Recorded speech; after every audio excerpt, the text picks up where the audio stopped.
بسم اللہ الرحمن الرحیم۔ اردو ریڈیو میں خوش آمدید۔ مشین کی مسلسل خرابی سے میں بے حد پریشان تھی۔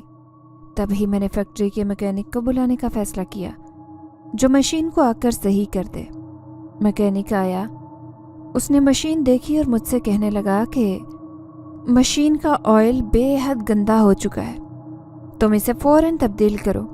میکینک کی ہدایت کے مطابق میں نے فوراً ہی گندے تیل کی بوتل مشین میں سے بھر لی۔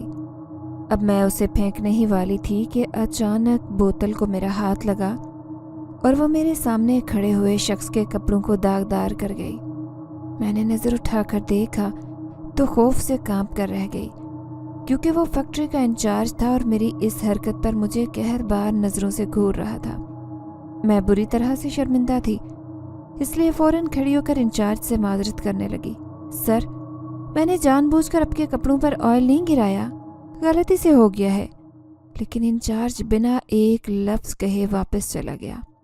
تھوڑی دیر بعد اس کا پین جو کہ ایک بزرگ تھا انچارج کا پیغام لے کر آیا کہ مجھے آفس میں بلایا گیا ہے۔ میں بری طرح سے سٹ پٹائی تھی، لیکن انچارج کی بات سننا بھی لازمی تھا۔ مجھے ڈر تھا کہ کہیں وہ میری اس حرکت پر مجھے نوکری سے ہی فارغ نہ کر دے۔ ویسے بھی اس فیکٹری میں مجھے کام کرتے ہوئے ابھی 15 دن ہی تو ہوئے تھے۔ میں دل ہی دل میں دعائیں مانگتی ہوئی انچارج کے آفس پہنچ گئی، لیکن اس نے جو بات مجھ سے کی وہ حیرت انگیز تھی۔ وہ بھلا ایسے کیسے مجھ سے یہ بات کہہ سکتا تھا؟ میرا نام رابعہ ہے، میرا تعلق ایک انتہائی غریب گھرانے سے تھا۔ میری اماں کو میرے ابا سخت ناپسند کرتے تھے۔ ان کی زبردستی شادی کی گئی تھی۔ شادی کے چند سال تک تو وہ جیسے تیسے اس شادی کو نبھاتے رہے۔ پھر 2-3 بچے ہونے کے بعد انہوں نے اپنی پسند کی عورت سے نکاح کر لیا اور اماں کو طلاق دے کر دوسرے شہر جا بسے۔ یوں بیچاری اماں 3 بچوں کو لے کر کہاں جاتی، اس لیے انہوں نے ایک چھوٹا سا گھر کرائے پر لیا اور اس میں رہنے لگی۔ انہیں بہت اچھی سلائی کرنی آتی تھی، اسی وجہ سے گھر کا گزارا ٹھیک چل رہا تھا اور کچھ مدد اس کے پاس کے لوگ بھی کر دیا کرتے تھے۔ جیسے تیسے کر کے اس بیچاری عورت نے اپنے بچے بھی پال لیے۔ اب میں جوان ہو چکی تھی، اس لیے میں چاہتی تھی کہ اماں اب سلائی کا کام بالکل نہ کرے۔ اماں نے مجھے بھی سلائی کڑھائی میں طاق کر دیا تھا اور میرے ہاتھوں میں اتنی صفائی تھی کہ لوگ مجھ سے کپڑے سلوا کر خوش ہو جاتے تھے۔ گھر میں رہ کر مجھے اتنی آمدن مل رہی تھی۔ پھر دونوں چھوٹے بہن بھائی بھی اسکول میں پڑھ رہے تھے، اس لیے لوگوں نے مجھے مشورہ دیا کہ اگر میں کسی سلائی فیکٹری میں ماہانہ آمدن کے طور پر کام کروں تو اس سے میرے گھر کا گزارا اچھا خاصا چل سکتا ہے۔ یہ سوچ کر میں نے کام تلاش کرنا شروع کر دیا۔ پھر فیکٹری میں مجھے بڑی مشکل سے جاب ملی۔ اس فیکٹری میں جاب ملی جو ایک چھوٹا سا کارخانہ تھا۔ کارخانے کا ماحول نہایت گھٹا گھٹا سا تھا۔ بہت کم لوگ تھے جو کہ نوکری کرتے تھے۔ کبھی آدمیوں کے کرتے سلوائے جاتے تو کبھی عورتوں کے پہناوے۔ لیکن ایک بات میری سمجھ میں نہیں آتی تھی کہ جو کپڑے سلوائے جاتے تھے وہ عام لوگوں کے ہرگز نہیں لگتے تھے، بلکہ اتنے کھلے ڈھیلے اور لمبے لمبے کرتے سلوائے جاتے کہ ایسا لگتا کہ یہ انسانوں کے نہیں بلکہ جنوں کے ہیں۔ میں یہی سوچتی تھی کہ یہ فیکٹری کا شاید مال سارا کسی باہر کے ملک میں بھیجا جاتا ہے، عموماً کسی دوسرے ملک جیسے کہ افریقہ وغیرہ میں زیادہ اونچے لمبے قد کے انسان ہوتے ہیں۔ جب میں اس فیکٹری میں کام پر جاتی تو مجھ سے پہلے ہی سب لوگ موجود ہوتے۔ میں سوچتی کہ میں روزانہ ہی جلدی نکلنے کی کوشش کرتی ہوں، لیکن کبھی ٹائم پر نہیں پہنچ پاتی۔ وہاں پر جو انچارج کام کرتا تھا وہ بھی عجیب سا تھا۔ مجھے جاتے ہوئے 1-2 دن ہی ہوئے تھے کہ اچانک وہ میرا کام دیکھنے کے لیے میرے سر پر آ کر کھڑا ہو گیا۔ کافی دیر تک وہ مجھے دیکھتا رہا اور بنا کچھ کہے چلا بھی گیا۔ جب تک وہ میرے سر پر کھڑا رہا میرے ہاتھ پیر کانپ رہے تھے اور مجھے صحیح طریقے سے کام کرنا بھی نہیں آ رہا تھا۔ حیران کن بات یہ بھی تھی کہ وہاں پر کام کرنے والے سارے مرد حضرات تھے، جبکہ صرف ایک بوڑھی عورت اور میں ہی خواتین تھی۔ وہ بوڑھی عورت بھی صرف صفائی وغیرہ کرنے کے لیے وہاں آتی، اس لیے بس میرے آگے پیچھے مرد حضرات ہی کام کر رہے تھے۔ میں بھی زیادہ کسی سے بات نہیں کرتی تھی کیونکہ مجھے شروع سے ہی مردوں سے بات کرنے میں جھجک محسوس ہوتی تھی۔ کارخانے کا ماحول شروع سے ہی عجیب و غریب اور دہشت ناک محسوس ہوتا، لیکن تنخواہ اچھی ہونے کی وجہ سے میرا دل نہیں چاہتا تھا کہ یہاں سے کام چھوڑوں۔ پھر ایک دن جب میں واش روم میں گئی تھی تو وہاں پر مجھے خون سے بھرے ہوئے ڈھیروں کپڑے ملے تھے۔ مجھے ان کپڑوں کو دیکھ کر ڈھیروں ابکائیاں آ رہی تھی۔ अजीब गंदा बदबूदार वॉशरूम था। जब से मैंने तौबा कर ली थी कि आइंदा इस वॉशरूम को इस्तेमाल नहीं करूँगी। जब दोपहर में खाने का टाइम होता तो मैं उस बूढ़ी औरत के पास जाकर बैठ जाती। वो भी अजीब नफ्सियाती बुढ़िया मालूम होती थी। खाने में अक्सर मुर्गी के पंजे या फिर दिल वगैरह खा रही होती थी। मैं तो 2-3 दफ़ा उससे बातचीत करने की कोशिश कर चुकी थी, लेकिन वो तो जैसे चुप का रोज़ा रख कर आती थी। फिर उन्हें यूं ही खामोश देखकर मैं भी चुपचाप रहती। ये फैक्ट्री उस जगह पर वाक़ई थी जो आबादी से काफ़ी फासले पर था। मैं आने जाने के लिए कोई सवारी भी इस्तेमाल नहीं कर सकती थी, क्योंकि यहाँ पर कोई गाड़ी या बस नहीं आती थी। 10-15 दिन ही तो होते थे मुझे काम करते हुए, लेकिन लोगों के पुरस्रार रवैये और पुरस्रार कारखाने को देखकर न जाने क्यों मेरा दिल डरता रहता था। उस कारखाने में सिर्फ 2 ही रंग के लिबास सिलाई करवाए जाते थे। कभी ढेरों सफ़ेद कपड़े सिलवाए जाते तो कभी सिर्फ काले। फिर एक दिन मैं हैरान रह गई जब एक लंबा चौड़ा अजीब सी शक्ल वाला आदमी उस कारखाने में आया और कारखाने के इंचार्ज को कहने लगा कि मुझे 2 दिन के अंदर अंदर शादी के सिले हुए सूट चाहिए, वो भी काफ़ी तादाद में। वो शख्स तो ऑर्डर देकर चला गया, लेकिन काम ज़्यादा होने की वजह से मुझ बेचारी पर शामत आए थे, क्योंकि फैक्ट्री के इंचार्ज ने कह दिया था कि जब तक उसका ऑर्डर पूरा नहीं हो जाता फैक्ट्री के सब वर्कर्स ने ओवर टाइम लगाना है। इसी वजह से मैं रात गए तक घर लौटने पर मजबूर थी।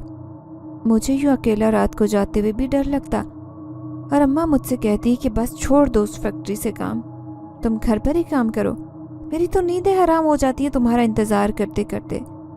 लेकिन मैं अम्मा को समझाती कि अम्मा सिर्फ 2 दिन की तो बात है, उसके बाद तो मैं वक्त पर घर आया करूँगी। उस दिन भी ज़्यादा काम करने की वजह से मेरी मशीन ख़राब हो गई। जब गलती से कारखाने के इंचार्ज के सफ़ेद कपड़ों पर वो गंदा ऑयल गिर गया था। उसने ऑफिस में बुलाकर मुझे जो सज़ा सुनाई थी वो तो हैरत अंगेज़ थी। उसका कहना था कि तुम हर रोज़ फैक्ट्री के वर्करों के लिए अपने घर से खाना बना कर लाया करोगी। उसकी बात पर मैं हैरान थी, लेकिन जब उसने मुझे कहा कि मैं रोज़ाना तुम्हें पैसे दिया करूँगा इस काम के बदले में, तो उसकी बात सुनकर मैं मुतमईन हो गई। इंचार्ज के कहने के मुताबिक मुझे रोज़ाना लजीज गोश्त बनाकर लाना था। जब ये बात मैंने अम्मा को बताई तो वो भी सुनकर हैरान थी। फिर कहने लगी कि अच्छा, इस बहाने से हमारे घर में गोश्त भी पक जाया करेगा। वैसे भी वो कारखाने का इंचार्ज इतना मेहरबान था कि रकम अच्छी खासी दिया करता था, लेकिन लोग इतने कम थे और खाना वो इतना पकवाता कि ऐसे लगता 15 बंदूक के बजाय 100 बंदूक का खाना हो। जब पहले दिन में गोश्त का पकवान बनाकर लेकर गई तो सब लोग बड़े खुश नज़र आ रहे थे।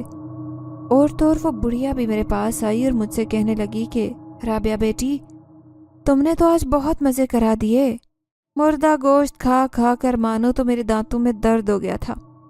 उसकी बात सुनकर मैं उछल पड़ी और फिर मेरी नज़रों ने मुर्गी के पंजे और वही मुर्दा दिल घूम गया था जो उस दिन वो बैठी हुई खा रही थी। इसका मतलब था कि वो उसके मुंह से टपकने वाला शोरबा नहीं बल्कि खून था। वो बुढ़िया थी या कोई अजूबा? बहरहाल जो जिम्मेदारी मुझे सौंपी गई थी मैंने उसे पूरी करने की कोशिश की। फिर मुझे जब काम करते हुए पूरा महीना हो गया तो मैं तनख्वाह लेने की गर्ज से इंचार्ज के ऑफिस में गई तो उनकी बात सुनकर मुझे दरवाजे के सामने ही रुकना पड़ा। वो अपने सामने बैठे इंसान से बात कर रहा था और कह रहा था कि जितने ज़्यादा कफन सिलवाओगे उतनी मुझे खुशी होगी, क्योंकि पिछली दफ़ा हमारे लोगों के भी उतने ही कफन सिलवाए गए थे। याद रखना, कम नहीं होने चाहिए, ज़्यादा होने चाहिए। उसकी ये दहशतज़दा बात सुनकर मैं तो दरवाजे पर ही रुक गई। मैंने चारों तरफ निगाहें घुमाकर देखा, हर तरफ सफ़ेदी ही सफ़ेदी थी, क्योंकि पूरे कारखाने में सफ़ेद कपड़ा ही तो रखा था। डरते कांपते दिल के साथ मैं अंदर चली गई। फिर जब मैंने इंचार्ज के सामने बैठे हुए शख्स की तरफ देखा तो मेरा दिल उछलकर हलक में आ गया, क्योंकि उसकी आंखें बिल्कुल सफ़ेद थी और उसमें काले ढेलों का नामो निशान भी नहीं था। फिर इंचार्ज मुझे उसके सामने डांटने लगा कि तुम बगैर इजाज़त के कैसे अंदर आ गई। मैं उल्टे कदमों ऑफिस से बाहर निकल गई। दहशतज़दा सी वापस मशीन पर आकर बैठ गई और सिलाई करने के लिए कपड़े उठा लिए। फिर मैंने चारों तरफ निगाहें घुमाकर देखा, हर कोई सफ़ेद लिबास सीने में मगन था। इसका मतलब ये था कि ये लट्ठेदार सफ़ेद काटन का कपड़ा कफन था, जिसमें से अब तक मैं जिसको कुर्ते समझती आ रही थी نہ جانے وہ عجیب سا شخص کون تھا اور اس کی آنکھوں میں اتنی سفیدی کیوں تھی، یا شاید میرا وہم ہو۔ یہی سوچ سوچ کر میں اپنا دل مطمئن کرتی رہی اور میں نے فیصلہ کیا کہ جیسے ہی تنخواہ ملے گی تو میں یہاں سے کام چھوڑ دوں گی۔ ویسے بھی اتنی پراسرار جگہ پر کام کرنا میرے لیے کسی عذاب سے کم ثابت نہیں ہو رہا تھا۔ اوپر سے روزانہ اتنا کلو گوشت بنا کر لانا، وہ بھی گھر سے، اور اماں کو بھی اس سلسلے میں پریشان کرنا۔ تھوڑی دیر بعد انچارج لائنوں میں راؤنڈ لگانے آیا۔ وہ سب کو چیک کیا کرتا کہ کام صحیح طریقے سے ہو رہا ہے یا نہیں۔ جب وہ میرے پاس آ کر رکا تو میں نے اسے لجاجت سے کہا کہ سر، مجھے تنخواہ نہیں ملی ہے، مجھے اپنی تنخواہ چاہیے کیونکہ مجھے ضرورت ہے۔ پھر وہ انچارج مجھے رک کر غور سے دیکھنے لگا اور کہنے لگا کہ تنخواہ تو تمہیں مل جائے گی، لیکن اگر تم یہاں سے کام چھوڑنے کا ارادہ رکھتی ہو تو یہ سوچ لینا کہ اگر کوئی اس کارخانے میں ایک بار آ جاتا ہے تو یہاں سے میری مرضی کے بغیر کام نہیں چھوڑ سکتا۔ اس لیے اپنے دماغ سے یہ خیال نکال دو کہ تم یہاں سے کام چھوڑو گی۔ پھر اس نے اپنی جیب سے میری تنخواہ کا حاقل لفافہ نکالا اور میری سلائی مشین پر رکھ کر چلا گیا۔ میں حیرت سے سوچنے لگی کہ بھلا اس نے میرے دل کا یہ ارادہ کیسے جان لیا کہ میں یہاں سے کام چھوڑنے کا ارادہ رکھتی ہوں۔ تنخواہ مل گئی تھی، اس لیے میرا دل چاہ رہا تھا کہ فوراً ہی اڑ کر اماں کے پاس پہنچ جاؤں، کیونکہ یہ میری زندگی کی پہلی تنخواہ تھی اور میں اسے اماں کے ہاتھ میں دینا چاہتی تھی۔ لیکن کام زیادہ ہونے کی وجہ سے آج بھی اوور ٹائم تھا اور مجھے رات دیر تک کام کرنا تھا۔ اچانک ہی مجھے واش روم جانے کی حاجت محسوس ہوئی تو میں نے سوچا کہ اکیلے جانے سے بہتر ہے اس بوڑھی عورت کو ساتھ لے کر چلی جاتی ہوں، لیکن وہ اچانک کہاں غائب تھی، مجھے نظر ہی نہیں آ رہی تھی۔ عموماً وہ سیڑھیوں کی طرف تھی جہاں پر اکثر اندھیرا رہتا۔ پھر میں سیڑھیوں کے پاس گئی تو مجھے وہاں پر خون بکھرا ہوا نظر آیا تھا۔ عجیب سی چپچپاہٹ پورے فرش پر پھیلی تھی۔ اندھیرا ہونے کی وجہ سے میں نے خون کے دھبوں پر پاؤں رکھ دیا، جس کی وجہ سے میری چپلیں بھی خون میں لت پت ہو گئی۔ مجھے شدید کراہیت محسوس ہوئی تھی۔ میری نظر سیڑھیوں کے کونے میں دبکی بیٹھی اس بڑھیا پر پڑی جو گوشت کی ہڈیاں چبا رہی تھی۔ اس کے منہ سے خون ٹپوں کی صورت میں گر رہا تھا۔ میں وہیں خوف سے لرزتی بمشکل دیوار سے جا لگی۔ اس بڑھیا کا چہرہ دہشت سے بھرا ہوا تھا۔ اسی اثنا میں وہ مجھے دیکھ چکی تھی۔ اسے دیکھ کر وہ خون میں لتھڑے چہرے کے ساتھ مسکرانے لگی۔ میں دیکھ چکی تھی کہ اس کے نزدیک ایک مردہ بلے کا وجود پڑا تھا۔ پھر وہ جھک کر اٹھی اور میرے پاس چل کر آئی۔ پھر دہشت بھرے لہجے سے مجھے کہنے لگی کہ یقین کرو، میں نے اس بلی کو نہیں مارا بلکہ یہ تو خود ہی مری ہوئی تھی۔ میں نے سوچا کہ اس پر ہاتھ صاف کر لوں۔ میں الٹے قدموں سے بھاگ کر آئی۔ میرا سانس دھنکنے کی مانند چل رہا تھا۔ میرے ہاتھ پاؤں بری طرح سے کانپ رہے تھے کہ مجھ سے کام کرنا بھی دشوار ہو رہا تھا۔ پھر نظر اٹھی تو سامنے وہی انچارج تھا۔ اس کے ساتھ وہی بڑھیا تھی جو کبڑے پن کا شکار تھی، ابھی بھی ایسے جھک کر چل رہی تھی۔ وہ انچارج سے دھیمے لہجے میں کچھ بتانے کے ساتھ میری طرف اشارہ کر رہی تھی۔ وہ بڑھیا وہیں رک گئی اور انچارج سیدھا میرے پاس آیا۔ پھر مجھے تاکید کرنے لگا، ابھی ہمیں تمہاری بہت ضرورت ہے، اس لیے کسی چیز سے خوفزدہ ہو کر کام چھوڑنے کی ضرورت نہیں ہے، تم نے لازمی کام پر آنا ہے۔ میں خوفزدہ سی اس کے سامنے سر ہلانے لگی اور اس سے کہنے لگی کہ جی سر، میں ہرگز یہاں سے کام نہیں چھوڑوں گی، لیکن ابھی مجھے گھر جانا ہوگا کیونکہ میرے پاس تنخواہ ہے۔ ایسا نہ ہو کہ راستے میں کوئی مجھ سے یہ پیسے چھین لے۔ شکر تھا کہ اس نے مجھے گھر جانے کا اشارہ کر دیا تھا۔ میرے سر میں شدید درد ہو رہا تھا۔ اس بڑھیا کی حرکتیں دیکھ کر اس کا خون میں لتھڑا ہوا چہرہ بار بار میری آنکھوں کے سامنے آ رہا تھا۔ تنخواہ ملنے کی جو خوشی تھی وہ اب خوف میں بدل چکی تھی۔ میں نے اماں کو تنخواہ دی تو اماں نے خوشی سے بحال ہو کر میرا ماتھا چوما۔ وہ مجھ سے کہنے لگی کہ ایسے لگتا ہے میری جوانی کی محنت رائے گاہ نہیں گئی، تیری صورت میں مجھے اب اپنی محنت کا پھل ملنے لگا ہے۔ اب میں دل میں سوچنے لگی کہ اب میں اماں کو کیسے کہوں کہ میں وہاں سے کام چھوڑنے کا ارادہ رکھتی ہوں۔ ان کی خوشی یقیناً خاک میں مل جانی تھی۔ اب جو بھی تھا مجھے ہر حال میں کام پر جانا تھا، ایک اماں کی خوشی کے لیے اور دوسرا وہ انچارج بہت سخت مزاج کا لگ رہا تھا۔ ایسا نہ ہو کہ میں کام چھوڑ کر گھر بیٹھوں تو وہ گھر میں ہی مجھے لینے کے لیے پہنچ جائے۔ کارخانہ 2 منزلوں پر بنا تھا لیکن اوپر کی منزل خالی تھی جبکہ نیچے ہی کام ہوتا تھا۔ سفید کپڑوں کا آرڈر اب ختم ہو چکا تھا، اس لیے کمپنی میں کالے رنگ کے لباس سل رہے تھے۔ پھر ایک دن انچارج وہاں پر کام کرنے والے ایک آدمی سے کہنے لگا کہ اماؤس کی رات آنے سے پہلے یہ سارے کالے لباس کا آرڈر پورا کرنا چاہیے، کیونکہ تمہیں یاد ہے نا کہ 3 قبیلوں تک یہ لباس پہنچ جانے۔ हम माउस की रात कबीले जाना है। ये कैसी कैसी बातें करते थे। फिर वो आदमी इंचार्ज से कहने लगा कि शहनशाह, आप फिक्र न करें, हम ये सब जल्द ही पूरा कर देंगे। इस बार किसी को नाराज़ होने का मौका नहीं मिल सकेगा। मैं भी चुपके चुपके कान लगाकर उनकी बातें सुन रही थी। फिर एक दिन जब छुट्टी थी तो मैं घर पर ही थी। हमारे घर के बराबर में अम्मा की एक सहेली रहती थी जिसका नाम खाला कुलसुम था। वो मेरे पास आई और मुझसे कहने लगी कि राबिया बेटी, इस कारखाने में काम करने के बाद तेरे तो नसीब बदलने लगे। देखो तो तुम्हारे घर में रोज़ाना इतना गोश्त बनता है और तनख्वाह भी अच्छी खासी मिली है। तुम मेरी नाजों को भी अपने साथ काम पर लगवा दो। तुम्हें पता ही है कि हमारे घर के हालात कितने ख़राब हैं। खाला कुलसुम की बात पर मैं चुप सी हो गई। मैंने क्या बताती कि मैं जिस कारखाने में काम करती हूँ वो दहशत से भरपूर एक पुरस्रार जगह है जिसके कई सौ राज खुलने अभी मुझ पर बाकी हैं। साथ ही मैं उन्हें ये भी बताना चाहती थी कि मैं वहाँ पर कपड़े नहीं बल्कि लोगों के कफन सिलाई करने जाती हूँ, और शायद सोग वाले कपड़े भी। मैं उनकी बात सुनकर उन्हें कुछ बोल नहीं सकी और उनको तसल्ली देने लगी कि जी खाला जी, मैं अपने इंचार्ज से बात करती हूँ। मेरे मुंह से ये सुनकर वो खुश हो गई थी और मुझे दुआएं देती हुई घर चली गई। आज फिर मैं फैक्ट्री जाने के लिए तैयार हो रही थी तो अम्मा मेरे पास आई। मुझसे कहने लगी कि राबिया, मैं तुम्हारे लिए 2 नए सूट लेकर आई थी। आज तुम इनमें से एक पहन कर जाओ। देखो, जहाँ इंसान काम करता है वहीं पर लिबास से भी इज्जत बनती है, इसलिए साफ सुथरा और उम्दा लिबास पहन कर जाना चाहिए। फिर अम्मा के बेहद इसरार पर मैंने वो गुलाबी रंग का सूट निकाला और उसे पहन लिया।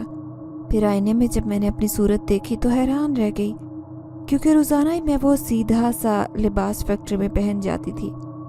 आज जो लिबास मैंने ज़ेब तन किया था वो इंतहाई अच्छा था। न जाने क्यों मैं अपने आप को देखकर मुस्कुरा दी। फिर हस्बे मामूल रोज़ाना जिस टाइम पर कारखाने जाती काम पर पहुंच चुकी थी। फिर मैंने दिल में सोचा कि शायद मैंने ये लिबास पहनकर गलती की है, क्योंकि उस इंचार्ज की नज़रें बार बार मेरी तरफ उठ रही थी, जैसे वो मुझसे कुछ कहना चाहता हो। फिर मैं दोपहर के वक्त बैठकर खाना खा रही थी कि वो बुढ़िया चलती मेरे पास बैठ गई। उसे देखकर न जाने क्यों मुझे कराहत सी महसूस होने लगी।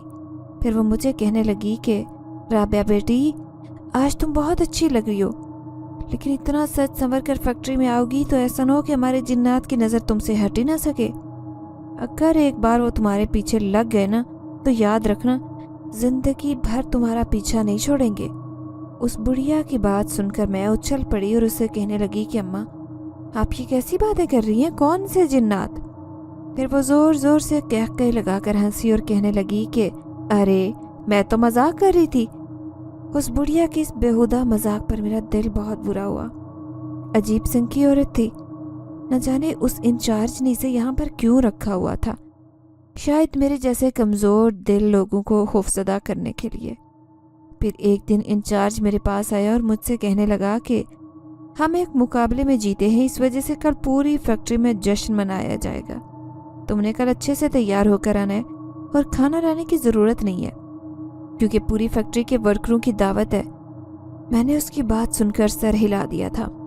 फिर मैं घर गई तो मुझे समझ ही नहीं आ रही थी कि मैं आखिर कल कौन सा सूट पहन कर जाऊं। फिर मैंने अम्मा का लाया हुआ दूसरा नया सूट निकाला जो नीले रंग का था और उसी सूट को पहनने का फैसला किया। दूसरे दिन फैक्ट्री गई तो वहाँ का हुलिया ही बदला था। जा बजा दीवारों और रोशनी से फैक्ट्री को सजाया गया था।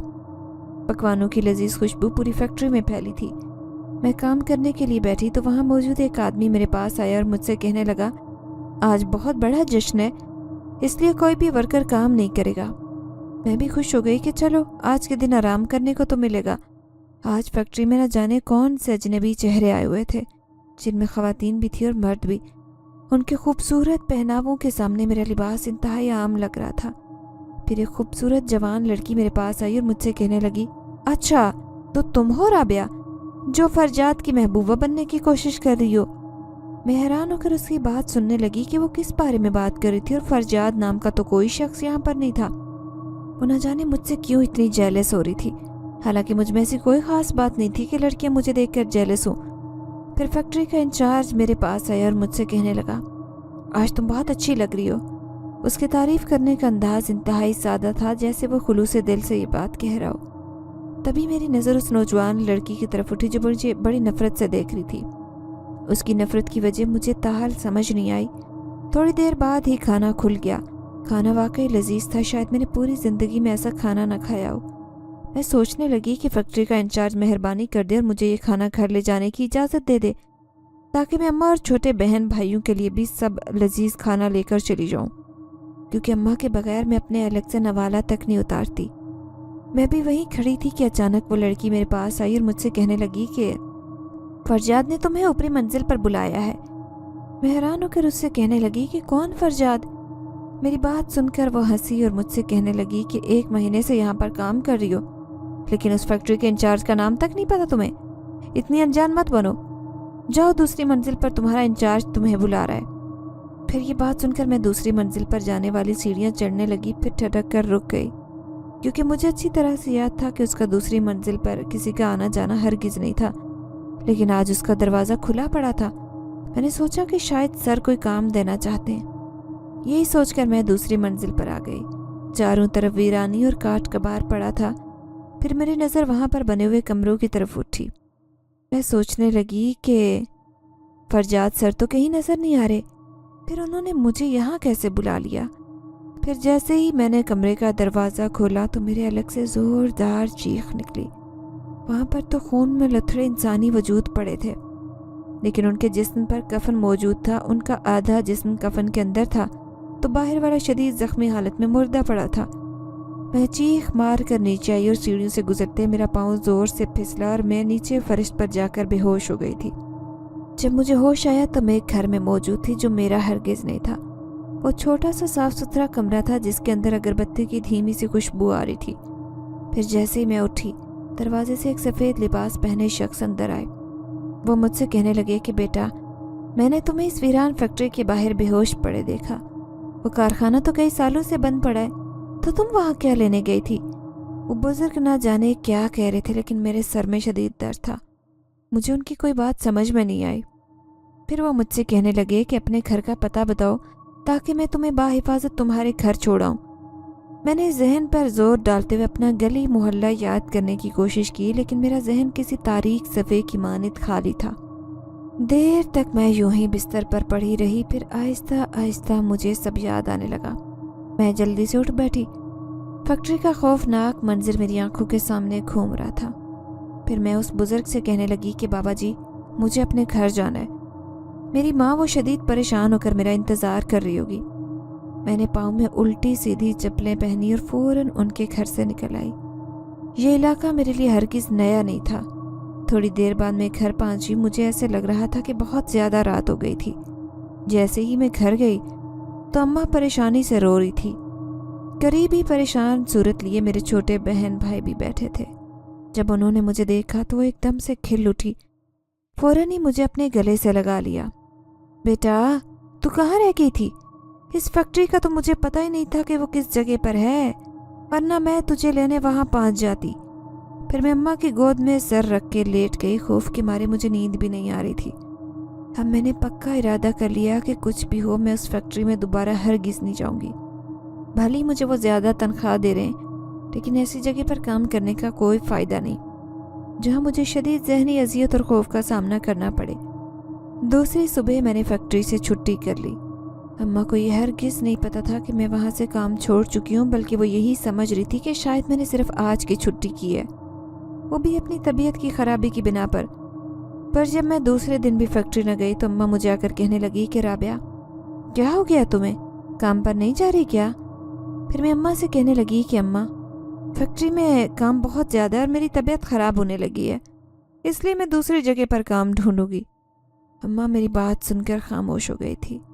शायद वो ये सोच रही होंगी कि अभी तो हालात बदलने का वक्त था। फिर न जाने क्यों ये उस फैक्ट्री में काम करने से गुरेज़ा है। अभी मेरा दूसरा दिन था कि अचानक दोपहर के वक्त तेज तेज दरवाज़ा बजने लगा।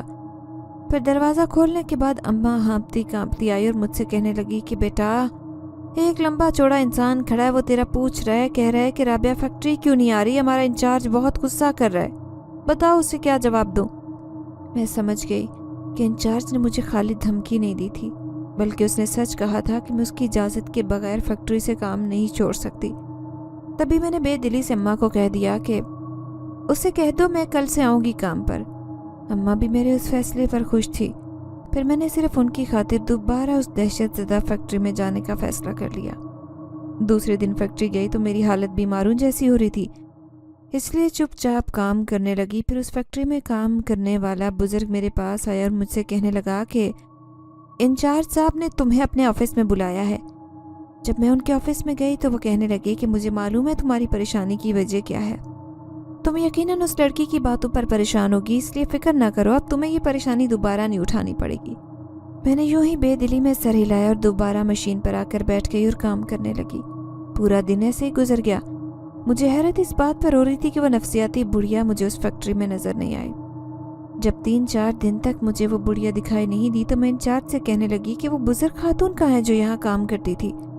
वो कहने लगा कि उसकी कुछ हरकतें नाकाबिले बर्दाश्त हो गई थी, जिसकी वजह से मुझे उसे यहाँ से निकालना पड़ा। वो जिन हरकतों के बारे में बात कर रहा था मैं अच्छी तरह से जान गई थी, क्योंकि वो वाकई कोई शैतान सिफत जादू करनी मालूम होती। अब मुझे फिक्र भी हो रही थी, क्योंकि उस पूरी फैक्ट्री में मेरे अलावा कोई दूसरी खातून नहीं थी। फिर मैं सोचने लगी कि क्यों ना मैं नाज़ो की बात कर लेती हूँ, हो सकता है कि इंचार्ज उसे भी काम पर रख ले। फिर मैंने इंचार्ज से बात की तो वो कहने लगा कि अभी हमें फ़िलहाल सफाई वाली औरत की ज़रूरत है, अगर तुम्हारी नज़र में वो हो तो हमें बता देना। उसकी बात सुनकर मैं मायूस हो गई, क्योंकि नाज़ो एक नौजवान लड़की थी, वो हरगिज़ सफाई सुथराई पर तैयार ना होती। दिन ब दिन घर के हालात बदलते जा रहे थे और मेरी तनख्वाह में भी इजाफा हो गया था। पता नहीं क्यों इंचार्ज की नज़रें मुझे बदलती हुई महसूस हुई। वो अक्सर मुझे देखता रहता। अब मैं उससे खाइफ रहने लगी। फिर एक दिन वो मेरे पास आया और मुझसे कहने लगा कि तुम एक निहायत अच्छी लड़की हो, जो किसी की भी आंखों का ख्वाब हो सकती है, इसलिए मैंने फ़ैसला किया है कि मैं तुमसे शादी करूँगा। उसकी ये बात सुनकर मैं अपनी जगह से खड़ी हो गई और उससे कहने लगी कि सर, ऐसा कैसे हो सकता है? मैं एक काम सी लड़की हूँ, अभी हरगिज़ शादी नहीं कर सकती, क्योंकि मेरे घर के हालात मैंने पहले ही संभाले हुए हैं। फिर वो मुझे कहने लगा कि तुम शादी के बाद भी काम कर सकती हो, मेरी तरफ से कोई पाबंदी नहीं होगी, लेकिन मैं तुम्हें खोना नहीं चाहता। अब मैं हैरान हो गई थी और फिर घर जाकर जब मैंने अम्मा को ये बात कही तो वो भी खुश हो गई और कहने लगी कि अच्छा है ना कि तेरे लिए इतना अच्छा रिश्ता आया है, मुझे तो कोई एतराज़ नहीं है। मैं अम्मा की खुशी देखकर हैरान थी। फिर उस रात में सोई तो मुझे अपने पास एक खौफनाक सी आवाज़ सुनाई दी जो मुझे नींद से जागने पर मजबूर कर रही थी। फिर मैं उठी और चारों तरफ देखने लगी। मेरे कमरे का दरवाज़ा थोड़ा सा खुला था और छोटी बहन मेरे बराबर ही सो रही थी। जब सब लोग सोए हुए थे तो फिर ये किसकी आवाज़ थी, यही देखने के लिए मैं उठकर सहन में आई। सहन के बीच खड़ी थी कि अचानक किसी ने मेरे सर पर ज़ोरदार हमला किया। दर्द की शिद्दत इतनी तेज़ थी कि मेरी आंखों के आगे तारे नाच गए। मैं ज़मीन पर गिर पड़ी। जिसने मुझे मारा था वो हरगिज़ दिखाई नहीं दे रहा था। फिर किसी ने मुझे गले से पकड़ा और मेरा गला दबाने की कोशिश करने लगा। वो किसी के नादीदा हाथ थे जो मुझे मारने की कोशिश कर रहे थे। मैं ज़ोर ज़ोर से जब आयतुल कुर्सी का विर्द करने लगी और अपने आप को पूरी कुव्वत से उन हाथों से छुड़ाने की कोशिश करने लगी, उन हाथों की गिरफ्त ढीली हुई और मेरे कान में एक सरगोशी नुमा आवाज़ सुनाई दी जो मुझे कह रही थी, अगर तुमने दोबारा उसका रुख किया, याद रखना अभी तो तुम्हें छोड़ रही हूँ, लेकिन आइंदा तुम्हें मार कर ही इस घर से जाऊंगी। मैंने तुम्हें पहले भी समझाने की कोशिश की थी, लेकिन तुम फिर वहाँ जाने से बाज नहीं आ रही। फरजाद सिर्फ मेरा है, उसकी शादी सिर्फ मेरे साथ हो सकती है। तुम उसके सामने आकर उसे अपने ऊपर हावी करने की कोशिश कर रही हो। वो जिसका भी लहजा था निहायत धमकी आमेज था, लेकिन ये लहजा मुझे सुना सा महसूस हो रहा था। अब मैं लाचार और बेबस ज़मीन पर पड़ी थी। न जाने मेरा दुपट्टा कहाँ था और मैं खुद कहाँ खड़ी थी। बेहोशी की कैफियत में जाने से पहले मैंने अम्मा को खुद पर झुके पाया। फिर मुझे होश आया तो अम्मा मेरे सिरहाने बैठी परेशान लग रही थी। फिर वो मुझसे कहने लगी कि शुक्र है राबिया कि तुझे होश आ गया है, मेरी तो जान निकली जा रही है। देखो तो सही तेरी क्या हालत हो रही है। तेरी गर्दन पर नाखूनों के निशान, ऐसे लगता है जैसे तुझे किसी ने मारा हो। बता तो सही आखिर उस दिन क्या हुआ था। मैं कुछ नहीं बोली, बस खामोश रही। फिर अम्मा कहने लगी, आज कुलसूम भी आई थी, उसने जो मुझ पर इंकशाफ किया वो किसी क़यामत से कम नहीं है। मैं अम्मा की शक्ल देखने लगी कि आखिर वो क्या बात कर रही थी।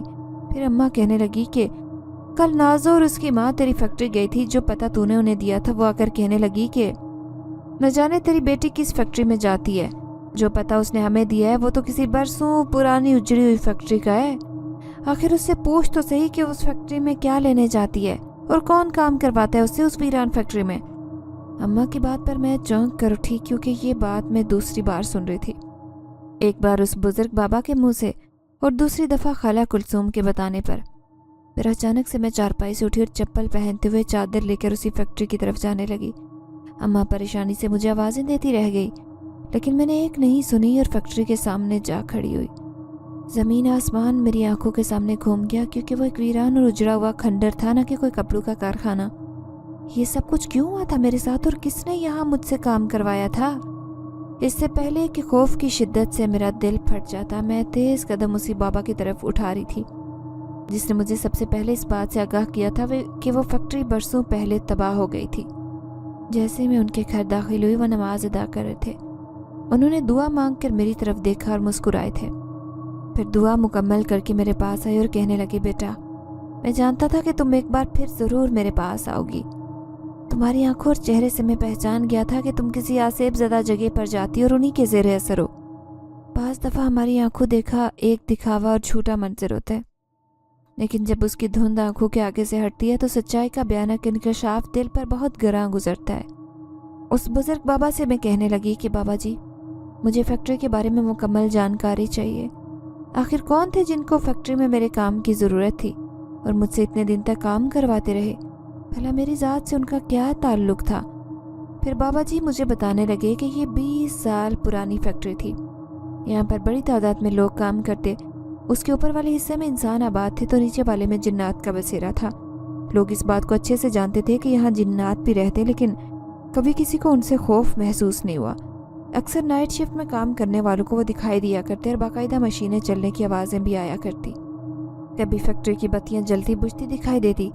अक्सर लोगों की कोशिश होती कि वो नाइट शिफ्ट में काम न करें। दोनों ही मखलूक़ात का उस फैक्ट्री में अच्छा गुजर बसर था, लेकिन अचानक ही जो फैक्ट्री का सेठ था उसकी किसी से दुश्मनी हो गई और उसने दुश्मनी में आकर पूरी फैक्ट्री को आग लगवा दी। इतनी शिद्दत की आग थी कि वहाँ मौजूद हर चीज़ जलकर खाकिस्तर हो गई। सुनने में आया था कि वहाँ बड़ी तादाद में इंसान भी मौजूद थे और वो भी जलकर मर गए। कहते हैं कि उनकी रूहें अभी तक उस वीरान फैक्ट्री में भटकती हैं, लेकिन हाँ, इंसानों का नुकसान हुआ, वहाँ जिन्नात का भी नुकसान हुआ, क्योंकि उस पूरी फैक्ट्री का मलबा ज़मीन बोस हो गया, जिसमें बहुत बड़ी तादाद में लोग भी जहाँ बाग हो गए थे। कहते हैं कि कई रोज़ तक इंसानों और जिन्नात की चीखों की आवाज़ें सुनाई देती थी। फिर जिसकी लाश मिलती गई उसको दफनाया जाता रहा, लेकिन आज तक उस फैक्ट्री में अक्सर मशीनें चलने की आवाज़ें सुनाई देती हैं। हो सकता है उसी फैक्ट्री के मलबे में आज भी कई मशीनें मौजूद हों, लेकिन कोई इंसान वहाँ अंदर नहीं जाता। लेकिन ये राज भी मैं मालूम करके रहूँगा कि आखिर वो चीज़ें तुम्हें क्यों दिखाई दी और ये सब कुछ तुम्हारे साथ क्यों हुआ। उस फैक्ट्री की लर्जा खेज दास्तान सुनकर मेरे तो रोंगटे खड़े हो गए। कई दिन तक बुखार में मुब्तला रही उस बाबा जी ने मुझे तावीज़ बना कर दिया, जिसकी वजह से मुझे ख्वाब आना बंद हो गए, वरना न जाने कितने दिन तक नींद से उठकर चीखती रहती। अम्मा भी ये सब जान चुकी थी। वो भी मुझे दिलासा देती कि जो हुआ उसे भूल जाओ और अपनी आने वाली ज़िंदगी का सोचो। अब मैं घर पर ही कपड़े सिलाई किया करती। मेरी हिम्मत नहीं हो रही थी कि मैं दोबारा किसी फैक्ट्री में जाकर काम मांगूं। फिर एक दिन जब मैं सो रही थी तो मुझे अपने कानों में आवाज़ सुनाई दी। वो लहजा मर्दाना था जो बड़ी नरम आवाज़ से कह रहा था, राबिया, तुम एक अच्छी लड़की हो, मुझे तुम्हारे काम की ज़रूरत है। मैं खौफज़दा सी होकर बैठ गई और चारों तरफ देखने लगी। फिर डरते डरते बाहर आई तो मैंने सामने वजूद को खड़े पाया। मैं उससे कहने लगी कि चले जाओ यहाँ से, सारी हकीकत जान गई हूँ, खुदा के लिए मेरा पीछा छोड़ दो, मैंने तुम्हारा क्या बिगाड़ा है। उस वजूद ने अपने मुंह से काली चादर हटाई। ये देखकर मेरे अलग से चीख निकलती रह गई कि वो कोई और नहीं बल्कि वही फैक्ट्री का इंचार्ज था। मेरे करीब आया और कहने लगा कि हम वहाँ आज से नहीं कई सालों से काम करते आ रहे थे। हमारा काम सही चल रहा था, हमें किसी इंसान या आदमजादी की ज़रूरत नहीं पड़ी। लेकिन जब तुम उस फैक्ट्री में आई तो तुम्हारी हालत बुरी थी। शायद सारा दिन फिरने की वजह से तुम्हारे चेहरे पर मजलूमियत तारी थी, इसीलिए मैंने सोचा कि हमने भी तो काम ही करवाना है, क्यों ना तुमसे करवा लिया जाए। यही सोचकर तुम्हें उस फैक्ट्री में काम दिया और सारे हालात तुम्हारे सामने जाहिर किए। धीरे धीरे मेरी दिलचस्पी बढ़ने लगी, क्योंकि तुम निहायत मासूम खामोश रहने वाली लड़की थी। तुम हरगिज़ किसी चीज़ के बारे में खोज लगाने की कोशिश न करती कि ये सब क्या था और क्यों हो रहा था। लेकिन तुम उस जिनजादी बुढ़िया के बारे में आहिस्ता आहिस्ता जानने लगी। हम जिन्नात भी क्या करते, ऐसे मुर्दार खाने की आदत थी। कोई भी मरी चीज़ देखती तो उससे रहा नहीं जाता और मिनटों में चट कर जाती। फिर एक दिन तो हद हो गई जब उसने पूरा मुर्दा खा लिया। वो हिंदू जिनजादी थी जबकि हम मुसलमान। دھیرے دھیرے اس کی یہ حرکتیں ناقابل برداشت ہو گئی۔ اس سے پہلے کہ تم حقیقت جان پاتی میں نے اسے فیکٹری سے ہی نکلوا کر جنزادوں کے ذریعے اپنے ہندو قبیلے بھجوا دیا۔ تم یہ جان کر بھی خوفزدہ تھی کہ ہم صرف کالے اور سفید رنگ کے کپڑے کی سلائی کرواتے ہیں۔ وہ اس لیے کہ جب ہماری کسی دوسرے قبیلے کے جنات سے لڑائی ہوتی تو ہم پہلے ہی سفید کپڑے سلوا لیا کرتے تھے، اور کبھی ہمیں اپنے عمل کرتے ہوئے تم نے کالا لباس زیب تن کرتے ہوئے دیکھا نہیں۔ اگر تم آج بھی جا کر دیکھو تو اس فیکٹری میں ویسے ہی کام ہو رہا ہے، لیکن تمہیں یہ سب چیزیں نظر نہیں آئیں گی کیونکہ تمہیں ہمارے بارے میں سب پتہ چل گیا ہے۔ جو نوجوان لڑکی تمہارے سامنے آئی تھی وہ کوئی اور نہیں بلکہ میری منگیتر جنزادی سائشہ تھی۔ وہ میری اس حرکت پر ناراض تھی کہ میں نے تمہیں اپنی فیکٹری میں بطور ورکر کام کرنے کی اجازت دی۔ شاید وہ میرے دل کا حال جان گئی تھی کہ میں تم میں کس قدر دلچسپی لینے لگا ہوں۔ پھر میں اپنی پسندیدگی میں اس حد تک چلا گیا کہ تمہیں اپنانے کا سوچنے لگا۔ اس بات کی خبر جنزادی سائشہ کو بھی ہو گئی۔ جب ہی تو وہ تمہارے پاس آئی تھی، اور پھر اس نے جو کیا اچھا کیا، ایسے تمہیں سچائی کا بھی پتہ چل گیا۔ لیکن پریشان مت ہو، میں تمہیں ہرگز پریشان نہیں کروں گا۔ میں تو صرف تمہارے پاس اس لیے آیا ہوں کہ تم نے جتنے بھی دن کام کیا ہے اس کی پوری تنخواہ وصول کر لو۔ پھر اس جنزاد فرجات نے میرے ہاتھ میں ایک تھیلا رکھ دیا اور خود میری آنکھوں کے سامنے سے غائب ہو گیا۔ میں ہرگز یہ تھیلا نہیں لینا چاہتی تھی کیونکہ مجھے اس سے بھی خوف محسوس ہو رہا تھا۔ نہ جانے کتنے دن تک میں اسی خوف اور دہشت میں مبتلا رہی کہ اچانک کہیں سے اٹھ کر وہی جنزادی اور جنزادہ واپس آ جائے گا اور مجھے دوبارہ سے اسی فیکٹری میں جانے پر مجبور کر دے گا۔ اب تو اماں بھی میری حالت دیکھ کر پریشان تھی۔ پھر وہ مجھے اسی بزرگ بابا کے پاس لے گئی۔ پھر وہ کہنے لگا کہ بیٹی، اب تو تم نے ساری حقیقت جان لی ہے، اس لیے مجھے نہیں لگتا کہ وہ جنات اب تمہیں دوبارہ پریشان کریں گے، لیکن پھر بھی میں تمہارا اتنا اچھا علاج کروں گا کہ تمہیں ان سب چیزوں سے جلد ہی چھٹکارا حاصل ہو جائے گا، اور جتنی جلدی ممکن ہو سکے اپنا ذہن کام میں لگا دو تاکہ تمہیں ان ساری سوچوں سے نجات مل جائے۔ یوں اماں اور اس بزرگ بابا کی کوششوں سے جلد ہی میں ان خوفزدہ یادوں سے پیچھا چھڑانے میں کامیاب ہو گئی۔ نازو میرے پاس آتی تو مجھ سے کہتی کہ رابعہ، یہ سب کیا ہوا تھا آخر؟ کیا ہوا تھا تمہارے ساتھ آخر؟ تم اس فیکٹری میں کام کیسے کیا کرتی تھی، اور اب خالہ تمہیں یوں دم درود کروانے والے بابا کے پاس لے کر کیوں جا رہی ہیں؟ اب میں اسے کیا بتاتی کہ زندگی میں پہلی بار گھر سے باہر نکل کر میں نے کوئی کام کرنے کا سوچا تھا اور میرے ساتھ یہ سارے حادثات پیش آئے تھے۔ پھر میں نے اپنے دل میں ہی سوچا کہ کیوں نہ میں اتنی اچھی سلائی تو ویسے بھی کرتی ہوں، تو میں گھر پر ہی محلے پڑوس کی بچیوں کو سلائی سکھانا شروع کر دوں۔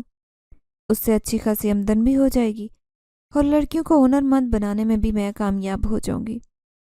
اس کے بعد یہی سوچ کر میں نے اپنے گھر کے باہر ایک بورڈ لگا دیا تھا اور اس پر میں نے اچھے سے لکھ بھی دیا تھا، رابعہ سلائی سینٹر۔